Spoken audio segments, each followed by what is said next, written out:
G'day everyone and welcome to our Tuesday footy feed. We begin at Richmond where coach Damien Hardwick admits his side's tackling numbers will only improve once his players change their attitude. And with the trip to Perth to take on Fremantle Friday night, it needs to happen sooner rather than later. Jackie Reid has the story. Back to the drawing board, Damien Hardwick kept a close eye on his troops today. He's still shaking his head after the Tigers managed just 4 tackles in the third quarter against Collingwood, but he knows exactly how to turn it around this week. Oh, it's just an attitude. At the end of the day, you come with a mindset you want to tackle and you want to defend, you get the job done. We're just got to get a lot better at that. Hardwick admits to a subpar preparation for the Magpies, but what he can't explain is why it happened. Oh, it happens all the time. Sometimes I like to make love to my wife. I don't perform to the highest standard. The Tigers take on Fremantle at Patterson Stadium on Friday in what will be Zach Dawson's 100th game, and the defender has paid tribute to coach Ross Lyon for showing faith in him. He kind of got me off the scrap heap at St Kilda, so I could say I could have done it without him, but you probably couldn't have. His job won't be easy this weekend with Jack Riewoldt, his likely opponent. You always look forward to the big challenges as a backman. We don't get too much glory down back, so it's kind of a weird thing. You look forward to playing on the bigger players because that's kind of the most exciting part of your job. Jackie Reid, AFL.com.au. A furious Scott Watters won't guarantee Stephen Milne a place back in the St Kilda side after he serves his one-game suspension. The Saints jetted off to New Zealand this morning for the Anzac Day clash against the Sydney Swans, minus Milne, the veteran missing the historic day after this controversial incident, much to his coach's disgust. In all reality, it was pretty low level. It was, if you want my blunt assessment, it was just stupid.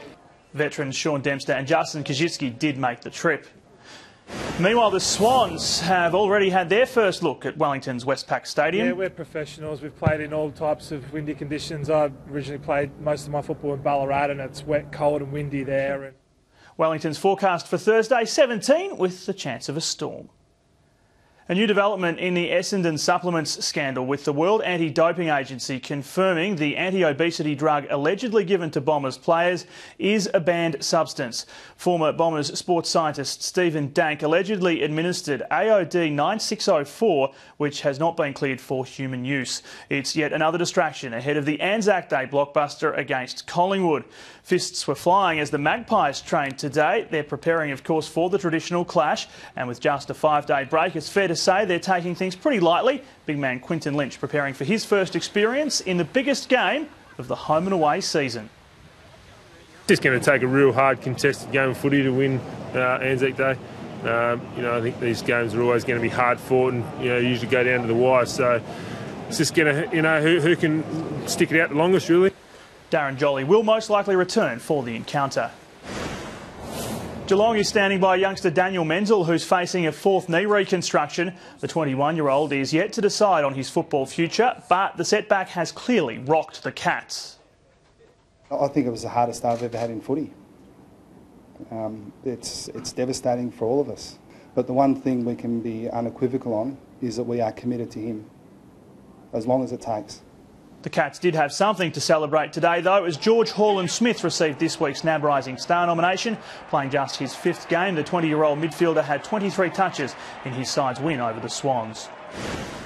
And Kevin Sheedy was in the nation's capital today talking up the Giants' clash with the Gold Coast on Saturday, but his big selling point will be playing for the opposition. The big thing about coming up here on Saturday is you're going to have one of the most brilliant footballers come into Canberra and play, and that's Gary Ablett Jr. The AFL's newest teams have a head-to-head record of 1 win apiece. And that is all for our footy feed this Tuesday. More news, of course, as it breaks on afl.com.au. I'm Matt Thompson. See you tomorrow.